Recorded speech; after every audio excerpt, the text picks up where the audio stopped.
দেখেছেন যে বাংলাদেশ সাম্প্রতিক সময়ে যতবার সংকটে পড়েছে সময় এক মোহনায় মিলিত হয়েছে। সেই মোহনার নাম ছিল বেগম খালেদা জিয়া, যিনি কিনা দেশকে একটি সমাধান দিয়েছেন।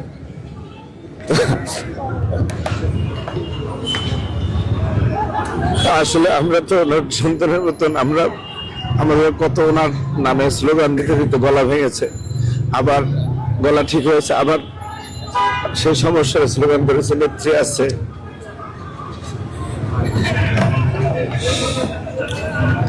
সেই নেত্রী নেই আজকে। উনি আর কখনই আমাদের কাছে নেত্রী ছিলেন না, আমাদের মা। তারপর আমি আসলে কথা বলতে পারছি না, ওনার জন্য আপনারা দোয়া করবেন, এতটুকু চাও।